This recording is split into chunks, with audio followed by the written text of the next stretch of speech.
So Tomi Lahren is in the news again. She's a right-wing commentator, and she's in the news because she's mocking Joe Biden for wearing a mask and basically praising Donald Trump for ripping his off on the White House balcony as he struggled to breathe, as he was gasping for air. And this just goes to show how unhinged conservatives are about the politics of personal protection and of protecting others. This is what it's come to. Last night, when Trump took his mask off, which was unsafe, inappropriate to do, Joe Biden came out with this brief gif juxtaposing him putting one on to Trump taking it off, saying, wear a mask. Masks matter. And they do. And he's 100% right. And every health agency in the United States and around the world will tell you the same. Wear them, please. But for Tomi Lahren, this was unacceptable. And she basically said that Joe Biden should carry a purse with that mask, implying that he's a woman, or he's womanly, or he's effeminate, or he's a sissy, or whatever because he wears a mask. Or at the very least, he's not a real man. He's not acting like a real manly man because he chooses to wear a mask. And that the implication is that Donald Trump, who rips his off, is showing the masculine individuality that typifies the American spirit and blah, blah, blah, blah, blah. Donald Trump's a real hard man and Joe Biden is nothing but a soft woman. That's the implication.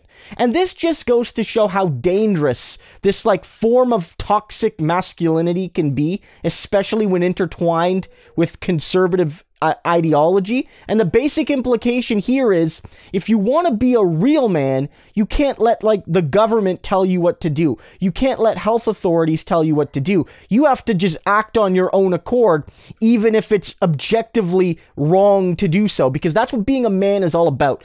Doing something because you want to do it and not listening to others. And only women listen to advice and expertise and authority, I suppose.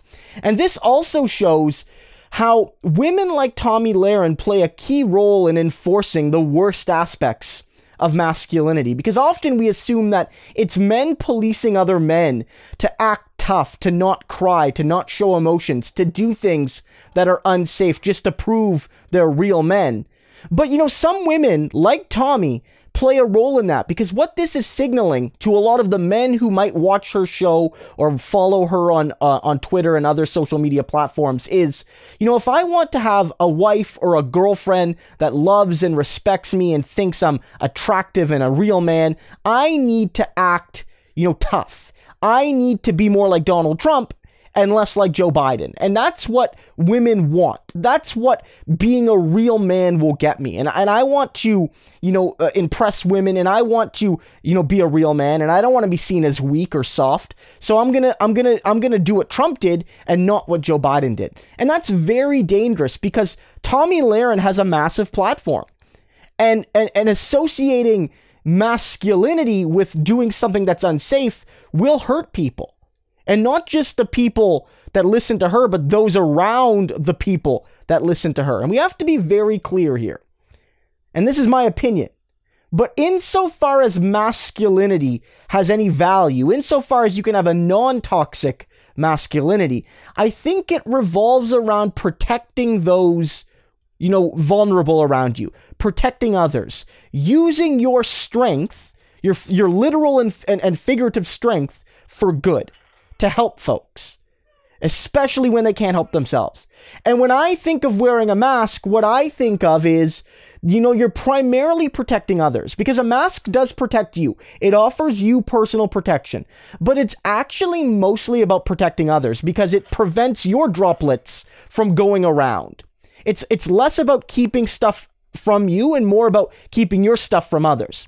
And so wearing a mask is not weakness or submissiveness or femininity. It's actually an assertion that you're going to do what it takes, even if it's uncomfortable and you don't like how it looks, to protect those around you. The young, the elderly, the sick, the vulnerable, your loved ones, your coworkers, your neighbors, but also just strangers you may never see again, because real men do what they can to protect those around them, even at the cost of looking a bit silly, quote unquote, even if that's your concern. So we really just have to speak out against people like Tomi Lahren, because not only is this tweet, much like Donald Trump's, just flouting basic scientific reality, but the fact of the matter is, if you're going to promote masculinity as recklessness, you're going to hurt a lot of people, and we can't tolerate that.